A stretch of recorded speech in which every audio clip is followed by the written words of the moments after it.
Hi, I'm Devin Dean, Content Director here at ProjectManager.com. During the initiating phase of a project or project subphase, you go through a process of appointing the team members to work on that particular project. Now, in doing so, I like to use 3 different types of interviews to make sure I get the best possible people for my project teams. I use technical interviews, a behavioral type interview, and lastly, I do reference checking interviews. Each of these interviews have a specific outcome, and you're trying to find out a lot more about the candidate who's applying for that particular role. They all have a general flow, which I'll go over a little bit later in this section, talking about the flow of the interview. But let me just spend a little bit more time elaborating on what you're looking for in each of these types of interviews. Now, in your technical interview, you're really trying to get down to the nitty-gritty of what that person can do, how they can contribute to the project team, what sort of experience they've had in the past that they can bring to bear on that project team to actually help you achieve what you're setting out for. In the technical interview, you're actually looking for specific competencies. Perhaps you need a COBOL developer, C++, Java developer. Maybe you need a particular masonry or a cameraman, a grip for working on a video shoot. These are the types of, assembling the questions here are going to help you understand what that person can do and what they can't do, specifically related to the task they're going to be having on that project team.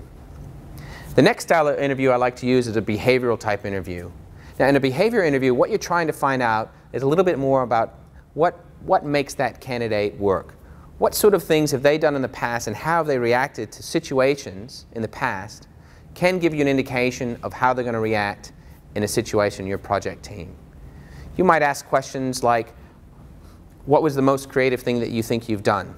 Or name the most influential person or event in your life. Or in your last project team or role, what did your manager say that you needed to work on most? And what did you do about that? In the behavioral interview, what you're trying to do is, once again, trying to find out what makes that candidate tick. Well, really what makes them the best possible person for your project team and working with the other team members. Lastly, reference checking. Now look, in technical or behavioral interviews, anyone can put on a good show. Anyone can give you a sales job. You've got to make sure that you check your references. Get both the good and perhaps not so good references from your candidate. Give that person a ring and go through your series of 10 or 12 questions to better understand, once again, how that candidate performed on the job, what they liked about them, if they'd have them back, why or why not. There's a whole list of questions that you can go through and ask your references. But it's important that you do that reference check. In today's online world, everyone is doing a lot of self-promotion. Their LinkedIn profile, their Facebook profile, they're really talking all about what they can do for you. You've got to cut through all that noise and get to the nitty-gritty about what that person can or can't do on your project team. I do 2 of each of these. And I also don't do them all myself. Make sure that you have another project team member go through and do a technical interview and a behavior interview and a reference check for you. You might have your technical specialist or your solutions architect conduct the technical interview. You yourself might do one behavioral interview and have another team member, perhaps a colleague or peer, do a behavioral interview with that candidate. And your reference checking, well, make sure that you do at least one of those yourself. Now, the typical flow of the interview is basic. Before you get started, you really need to know what you need on that project team. Get your job description done, workshop that job description with the other project team members. Make sure before you call in and put that ad up on the internet that you actually know what you're looking for. Then write the ad in a way that you can attract as most candidates, or better, try and ask around if some of your colleagues or peers know somebody who has a particular skill set that you need on that particular project team. Now, the flow of the interview is basic, and it can chop and change throughout, but here are the building blocks of that interview process. First off is the introduction. You really want to warm up the candidate. A lot of people, believe it or not, when they come to a particular job interview are very nervous, even more nervous than you are in doing the interview. Warm them up. Ask them about their family. Ask them about what they did on the weekend. Start getting them to relax, and when they start relaxing, then they'll really show you who they really are.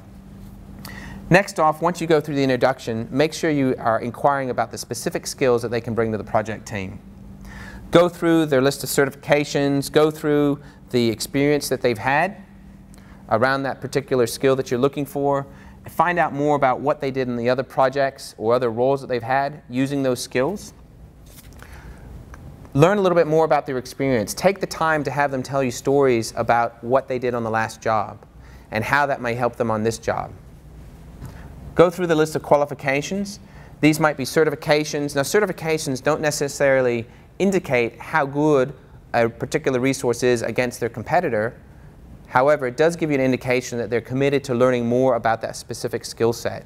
So if they're committed to ongoing training, you know you've got a person who really, really wants to invest personally in achieving the best possible outcome and giving you a high quality product. So qualifications, just making sure they have some in the skill set that you're looking for, can give you a good indication on how committed that person is to delivering a quality product. Next, KPIs. Make sure you convey to them what you're expecting from their performance on the project team and how you're going to measure that performance.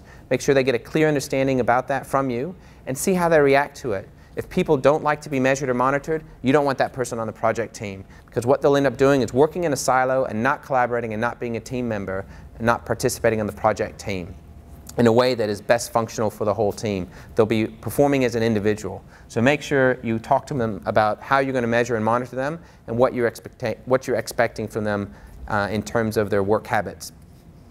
Last, work. So around the work environment, you need to communicate that they're going to be in a big project team in an open office, or hey, they're going to be on site with one or two other project team members with the client. Make sure you communicate what that work environment is and get their reaction to that work environment. See how they feel about it. Next one is you go and talk about salary or their hourly rates if it's a contractor. Make sure that you communicate that up front so you set their expectation. The worst thing you want is to hire somebody on and them to come to you the next week and say, look, I'm really not thinking it's working out. It's not enough money for me. It's not meeting my basic needs. Be very open and honest about the dollars. It's not a scary topic. Just lay it on the line and say what it is. Any special conditions that they might have to do on the job are important to communicate at that time. If there's travel involved, or if there's a particularly thorny client that needs a little bit more hand-holding, you need to make sure that you communicate what those special conditions are, so that once again, when they go into the role, they know exactly what they're getting into. And lastly, always leave room for their questions. The type of questions that they ask will give you an indication of the quality and the thoughtfulness that that person has and what they can bring to bear on that project team.